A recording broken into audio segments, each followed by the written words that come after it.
I was making coffee when my phone buzzed. It was a video message from Mrs. Langford, our old neighbor. I hadn't heard from her in years. Just her name on my screen brought back memories I thought I'd buried. The message was short. No greeting, no context, just one line. "I'm so sorry about your parents. I can't believe what I saw today." My stomach tightened. I tapped on the video. It was a church, a familiar one. St. Albans, the same place where they used to take me for Christmas Eve services when I was little. The camera zoomed in slowly on two figures standing at the podium. My parents. My mother, dressed in black lace and pearls, dabbing fake tears. My father, stiff and solemn, reading from a paper with shaking hands. Behind them, a casket, and next to that casket was my photograph, large, framed, flowers around it. I froze. No, my father's voice echoed through the phone. She was always a troubled girl, but we loved her. We did everything we could. My vision blurred. He was reading a eulogy, my obituary. Though she left this world far too young, we pray her soul finally finds peace. What? I wasn't dead. I was standing in my apartment, alive, breathing, shaking. This couldn't be real. I scrubbed the timeline back, played it again, and again. Their faces didn't change. Their voices didn't shake from grief. They were calm. Controlled, performed. I gripped the edge of the kitchen counter. My hands wouldn't stop trembling. "What the hell is going on?" I whispered aloud. "Why are they doing this?" I hadn't spoken to them in years. Not since they cut me off, disowned me like I was a stain on their reputation. But to hold a funeral? To declare me dead? The more I watched, the colder it got. My mother mentioned how tragic my accident was. There was no accident. My father talked about my final years spent in isolation. I was working, living, surviving. They knew that. They had to. So why were they doing this? I sat down slowly, the phone still playing. The video ended with the camera panning to the mourners. Distant relatives, family friends, even my childhood, piano teacher. All there. All dressed in black. All believing that I was gone. Dead. And no one had even tried to reach me. I played the video again, just to be sure I wasn't imagining it. But the truth was clear. They didn't just erase me, they buried me, alive. And in that moment, one thing became crystal clear. This wasn't a mistake. It was a choice. It wasn't always like this. There was a time when I believed family meant protection, loyalty. That illusion shattered 3 years ago, the day I was thrown out of my own life like trash swept under a rug. The truth? It wasn't me who stole the money. It was Elena, my younger sister, the golden child, the one who could do no wrong. She embezzled nearly $80,000 from our family's business account. She was reckless, addicted to a lifestyle she couldn't afford. When the numbers didn't add up and the books caught fire, our parents needed a scapegoat, and I was convenient. I still remember the exact words my mother hissed at me in the kitchen. "Better one ruined daughter than two." My father didn't even look at me when he said it. "You humiliated us. You're no longer our daughter." The next morning, I was gone. No money, no explanation to anyone, just silence. I tried calling, texting. I sent letters. Nothing. My number was blocked. When I reached out to close family friends, they suddenly stopped responding. One by one, doors that had always been open slammed shut. I became a ghost, not just to them, but to the entire world that had once known me. Eventually, I did what broken people do. I left, I moved abroad, took a job in a cafe, changed my number, learned to live quietly. I didn't post online. I barely spoke my name. But even then, deep down, I held on to hope. Hope that someday, someone, anyone, would call. Ask if I was okay. Tell me it had all been a mistake. That day never came. Instead, something worse did. Last year, I tried renewing my old email, but it wouldn't go through.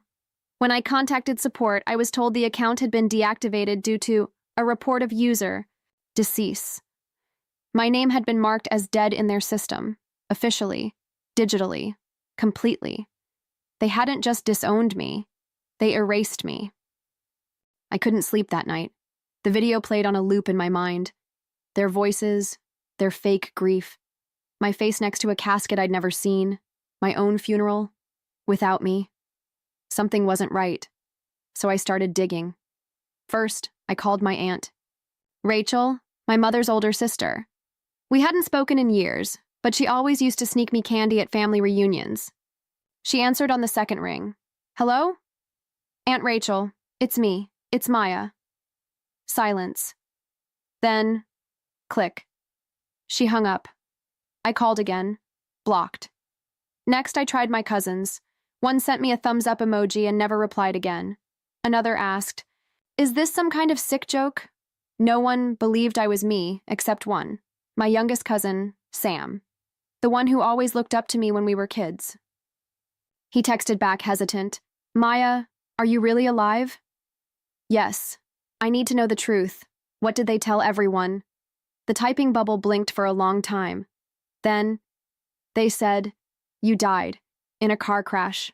Overseas. 3 years ago. My stomach dropped. They had a whole story. Said it happened while you were traveling. That it was too late to bring you home. Cremation, closed casket. I nearly dropped my phone. There had never been a car crash. I'd never even owned a car while abroad. Something in me snapped. I pulled out every document I had. Passport, stamps, rental records, immigration papers. I had never been in an accident. I had never gone missing. So I checked the public records office online, and there it was. Maya Delacroix. Date of death, July 16th. Cause, road accident. Status, deceased. Certificate ID, ARC F9130027. They forged it. They made me legally dead. I stared at the screen, frozen. This wasn't grief. This wasn't denial. This was a cover-up. But what were they hiding that was worth burying me alive? I should have stopped digging. But once you realize your own family buried you alive, you have to know why. I found my answer in a place I hadn't looked in years. Elena's Instagram. She'd gone public again, and there it was. A glittering carousel of images. White roses, champagne fountains, a diamond the size of a small planet, Elena's wedding. Everyone was there. Aunt Rachel, smiling like she didn't hang up on me. My cousins, clinking glasses. Even great uncle. Theo, who lived in another country and never showed up for anything, but not me. Not one mention, not one photo. Not even a "wish Maya could have been here" caption. I was gone, erased like I never existed, until I looked closer. In one of the photos, taken at the reception, there was a speech in progress. A toast. Her husband stood smiling, and next to him, my father, holding a wine glass, speaking into a microphone, grinning, under the caption, "To the one daughter who always made us proud." And there it was, the switch, not just forgotten, replaced. Curious, I searched the family business registry. A few clicks, and my blood went cold. The trust fund my grandparents had left for me, college, startup money, everything, was transferred to Elena 6 months after my death. Legally, quietly, she didn't mourn me, she profited off me. I stared at her smiling face, white dress sparkling in the sun, and it hit me. My sister didn't just replace me, she erased me. Enough was enough. If they wanted me dead, they were about to see just how alive I really was. The next morning, I walked into a law office with a stack of documents and a fire in my chest. Passport stamps. Employment contracts, tax filings, lease agreements, flight records, proof. Unshakable, unforgivable. The young attorney across the desk looked stunned. "You're challenging your own death?" I slid the forged certificate across the table. "I'm not dead, but I plan to haunt them." He blinked, nodded slowly. Then we'll start with a fraud complaint and a motion to revoke the declaration of death. It'll take time, but legally, I don't have time, I cut in. Because, apparently, I have a memorial this Sunday. He looked up. I didn't flinch. Earlier that day, a message came through from an unknown number. Just one line. They're holding a memorial for you next Sunday at St. Albans. No name, no explanation. But I knew the church. I knew the address. It was real. And so was my plan. I stood at the window of my apartment that night. The city. Lights glittering below me like sparks waiting for gasoline. They dressed me in lies, buried me in silence, pretended I never existed. But now I had a stage. Let them grieve, let them cry, let them perform, and when the curtain lifts, let's give them a funeral to remember. St. Albans had never looked so full. Cars lined the street like a parade of grief. The heavy doors of the church stood open just long enough to let in mourners dressed in black, weeping, whispering, hugging each other like tragedy had touched. Then personally, I watched from across the street, black coat, sunglasses, still, invisible. It was surreal, like watching a play about a character who looked like me, sounded like me, but wasn't me at all. Inside, the performance had begun. The organ played something slow and tragic. Candles flickered beneath my photo, the same one they used on the fake obituary. I remembered the day it was taken. I was smiling for real. Back then, my father stood at the pulpit, face solemn, voice just loud enough to carry. She was troubled, but we loved her. She lost her way. And though we couldn't reach her, we never stopped praying she'd come back to us. My mother sat in the front row, dabbing tears with lace-trimmed tissues like she'd practiced for weeks. Her sobs were delicate, perfect. And Elena, she stood next, pearls clutched like they were keeping her heart from falling apart. My sister, Maya, was complicated, but she was mine. I wish I could have said goodbye. A lie wrapped in a tear, tied with a bow. I stepped closer to the doors, just enough to hear it. The priest raised his hand solemnly. May she rest in peace. I exhaled slowly. Not yet. The show was still going, but the main character hadn't arrived. Let us now stand for a moment of silence. The priest's voice echoed through the church like a final curtain call. Everyone rose to their feet. Heads bowed, eyes closed, hands folded politely over hearts, and in that breathless pause, I pushed open the doors. The sound was sharp, deliberate. Two heavy oak doors groaning open like a tomb splitting in half. The cold light from outside poured into the church, spilling down the aisle like a spotlight, and I stepped into it, slowly, deliberately. Each heel strike on the marble floor echoed like a gunshot. Click, click, click. The silence cracked open. Gasps. A few people turned. Then more. Whispers bloomed like wildfire. Is that? It can't be. A child's voice pierced the tension. Mom? Isn't that her? I took off my sunglasses. Eyes met mine. Wide, disbelieving, terrified. My mother's face went pale. Her lips trembled. Then she crumpled. A hard, theatrical faint. Her body dropped like she'd rehearsed it. My father's mouth hung open, wine glass slipping from his fingers. It shattered against the pew. Elena. Elena locked eyes with me and froze. Her jaw clenched, her pearl necklace twisting in her grip. A half-full glass of champagne tumbled from her hand and splashed across her perfect white shoes. The priest, stunned, took a step back. I kept walking. Every eye in the building followed my steps like they weren't sure if they were seeing a ghost or a reckoning, and maybe I was both. I didn't say a word. I didn't need to. My presence was the thunder after the lie. The consequence they prayed would never come. By the time I reached the front of the aisle, the room was holding its breath. I turned, faced them all, and smiled. Let the truth begin. I stood at the front of the church beneath my own portrait. The, Same photo they used to eulogize me, to bury me. I turned to face the crowd, dozens of eyes staring at me like I'd risen from the grave. Good, let them look. I cleared my throat, once, and spoke into the silence. I heard I died, but I'm here to correct the story. A ripple went through the room. No one moved. Some had phones in their hands but forgot to blink, let alone hit record. There was no accident. No tragic car crash overseas. No closed casket because the body was unrecognizable.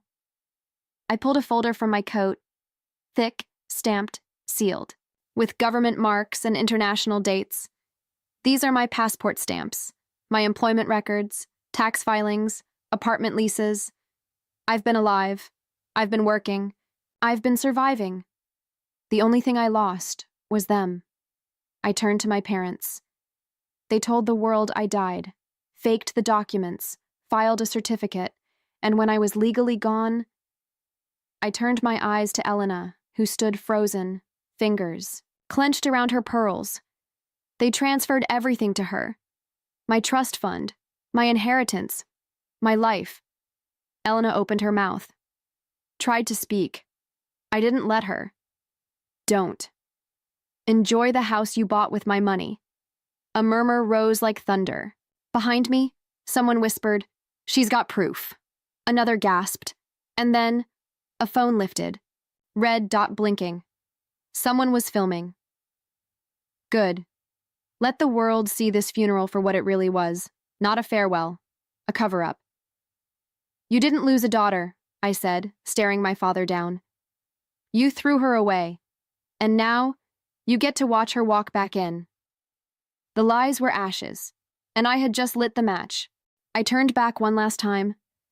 My father's face was pale. My mother still trembling in her seat. Elena, hollow, defeated. No pearls to clutch now. You buried me to protect yourselves, I said calmly. But I came back to haunt you with the truth. No more shouting, no more lies, just silence, heavy, final. As I walked out, the church bells began to ring. How fitting. A funeral bell. But this time, not for me. Montage. I handed the documents to my lawyer. Signed the final page. Watched the death certificate get torn in half. My legal resurrection was official. An investigation opened into fraud, false reporting, and embezzlement. Let them try to lie now. Voiceover, steady and quiet.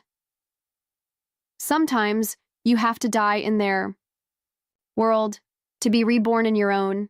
And this time I wasn't coming back for forgiveness. I was coming back for freedom.